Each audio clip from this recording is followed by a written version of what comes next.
Today's episode is a rebroadcast from about 2 years ago. Enjoy and happy Thanksgiving. Praise God from whom all blessings flow. Praise Him, all creatures give us glory. Praise Him, all Lord. Praise Him, He glory. Praise Him, Son. Praise Him, above. Praise Father, Son, and Holy Ghost. Well, it's so good to be here with you on, and again, I record these on Sunday night. This particular Sunday night, as I'm recording it, is the first night of daylight savings time. One of my most disliked days of the year, and we could go into that all you want to, but it's rough on my old body, I think. But I glow in the fact that we had a great Sunday morning preceded by Kimberly, my wife, and I being able to go up to the Minnesota-Wisconsin Baptist Association Baptist Convention and enjoy lead worship for the Empower Conference there. Met so many great and loving people. Love those people up there and just had such a good time.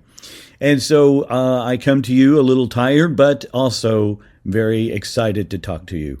And today I just wanted to share with you, and this is going to make me seem old, but I think if I share it with you in the right way, at least it'll be seasoned with a little grace perhaps.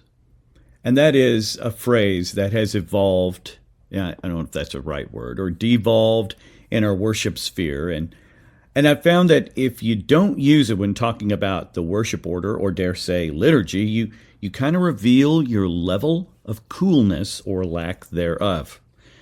It has even been adopted by one of my favorite tools, Planning Center Online. So let me get right to it. Through the back door, all the while revealing my age and apparent level of curmudgeousness. It starts with my foot in another world. I didn't begin my music career in church music.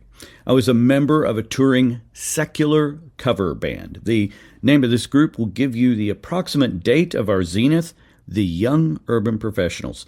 This group was a smattering of progressive and conservative Jews, an Episcopalian, a few non-religious people, and me, a Baptist trumpet player. And these were great friends of mine. I love them all to this very day.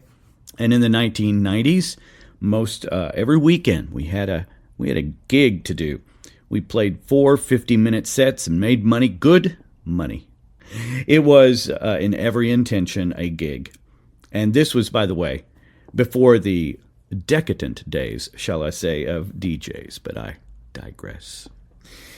We would open with a 10 to 12 song set, see what the people seemed to respond to, and create the next set on our break. Then we do 3 more sets as we would watch the people stow away their inhibitions.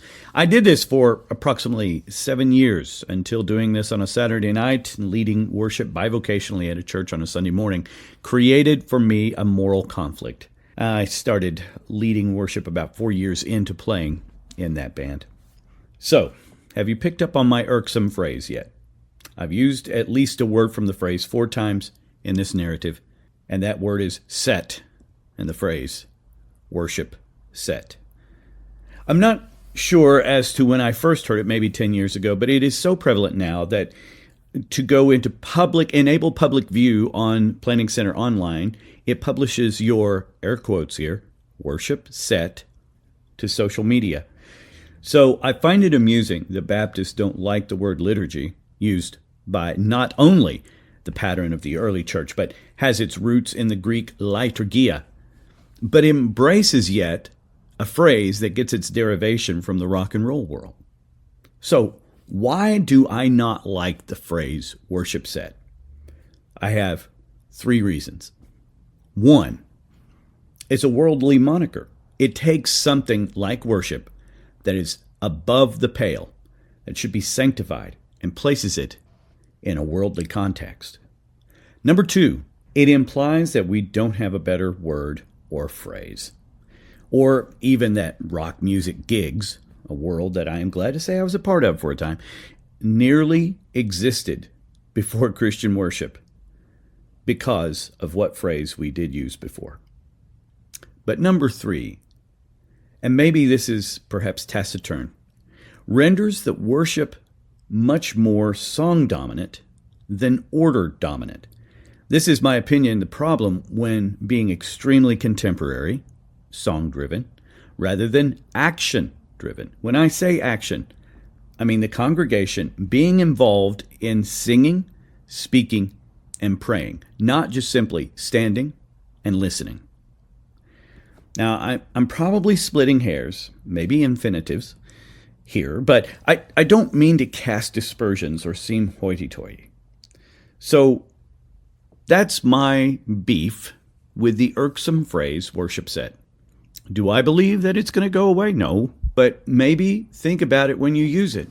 Maybe allow it to remind you that there are probably better words in your vocabulary to describe the big picture, because we do believe, at least I believe, and I think maybe you do too, that worship is formative. And so being formational, we need to think of the big picture, not just the song that we see in a set. Now, here's a good word. Now that it seems like maybe I threw contemporary worship music under the bus a little bit, and I'll take that.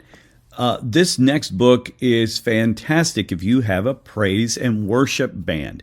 It's called the Praise and Worship Team Instant Tune-Up, and it comes in a paperback edition for around $13 and a Kindle edition for around $8 on Amazon. It's by Douglas and Tammy Flather.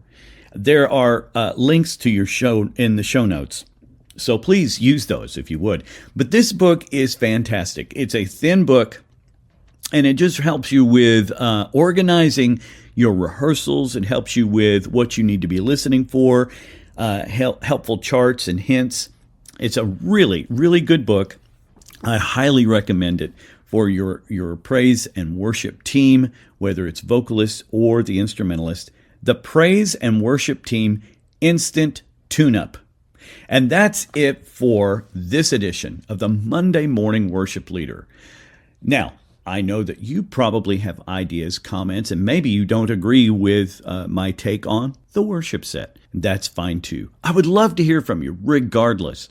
And you can email me at john@biblicaltrumpets.org. That's where I also have a weekly blog posting.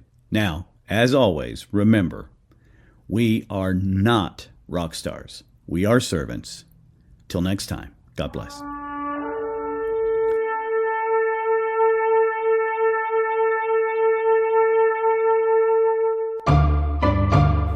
Advent. Big subject. Let's talk about it.